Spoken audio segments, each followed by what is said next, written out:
آیا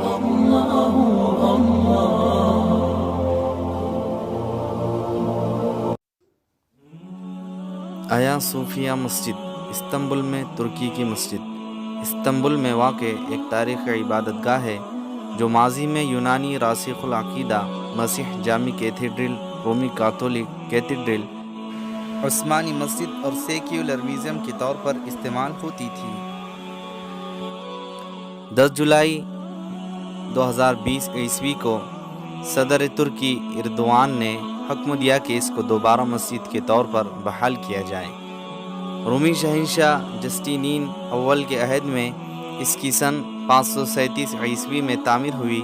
اس وقت یہ دنیا کی سب سے زیادہ جگہ رکھنے والی اور پہلی مکمل محراب دار چھت رکھنے والی جائے عبادت تھی۔ اس بازنطینی فن تعمیر کا نچوڑ سمجھا جاتا ہے اور کہا جاتا ہے کہ اس کی تعمیر سے فن تعمیر کی تاریخ بدل گئی۔ آئیے اب جانتے ہیں اس کا تاریخی پس منظر۔ آیا صوفیہ سلطان محمد فاتح کے ہاتھوں فتح قسطنطنیہ ہونے تک مسیحیوں کا دوسرا بڑا مذہبی مرکز بنا رہا ہے۔ تقریباً 5ویں صدی عیسوی سے مسیحی دنیا 2 بڑی سلطنتوں میں تقسیم ہو گئی تھی۔ ایک سلطنت مشرق میں تھی جس کا پایہ تخت قسطنطنیہ تھا اور اس میں بلقان، یونان، ایشیائی کوچک، شام، مصر اور حبشہ وغیرہ کے علاقے بھی شامل تھے، اور وہاں کا سب سے بڑا مذہبی پیشوا بطریق کہلاتا تھا۔ اور دوسری بڑی سلطنت مغرب میں تھی جس کا مرکز روم یعنی اٹلی تھا۔ یورپ بیشتر علاقے اس کے زیر نگی تھے اور یہاں کا مذہبی پیشوا یوپ یا پایا کہلاتا تھا۔ ان دونوں سلطنتوں میں ہمیشہ سیاسی اختلافات کے علاوہ مذہبی اور فرقہ وارانہ اختلافات جاری ہے۔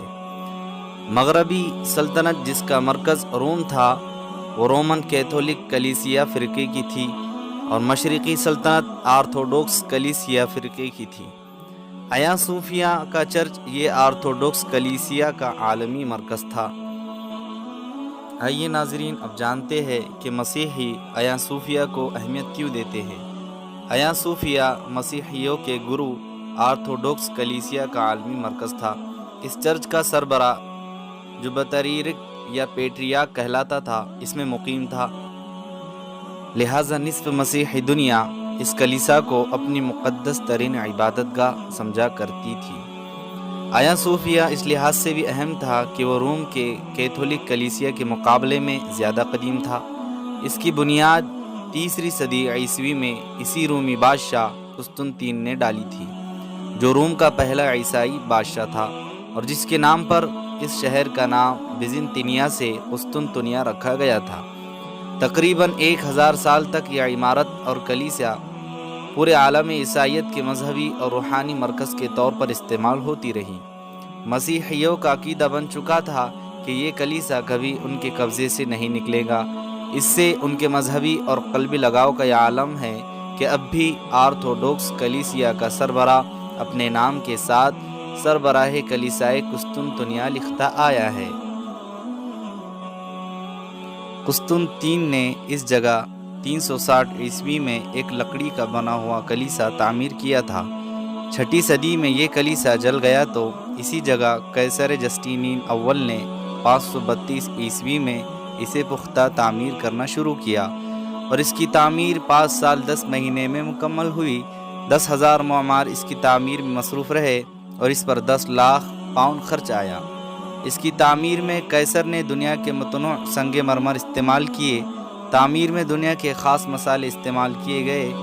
دنیا بھر کے کلیساؤں نے اس کی تعمیر میں بہت سے نوادر نذرانے کے طور پر پیش کیے، اور روایت ہے کہ جب جسٹینین اول اس کی تکمیل کے بعد پہلی بار اس میں داخل ہوا تو اس نے کہا، سلیمان میں تم پر سبقت لے گیا۔ نبی سلیمان علیہ السلام کے ذریعے بیت المقدس کی تعمیر پر تکبرانہ اور گستاخانہ جملہ تھا۔ آئیے ناظرین اب جانتے ہیں آیا صوفیہ مسجد کے بارے میں۔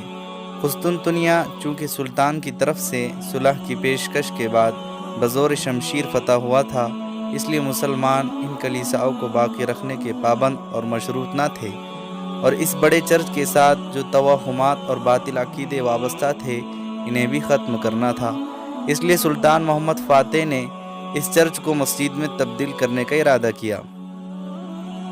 چنانچہ اسے مال کے ذریعے خریدا گیا۔ اس میں موجود رسموں اور تصاویر کو مٹا دیا گیا یا چھپا دیا گیا اور محراب قبلہ رخ کر دی گئی۔ سلطان نے اس کے میناروں میں بھی اضافہ کر دیا تھا۔ اس کے بعد یہ مسجد جامع آیا صوفیہ کے نام سے مشہور ہو گئی اور سلطنت عثمانیہ کے خاتمے تک تقریباً 500 سال تک 5 وقتہ نمازیں ادا ہوتی رہی۔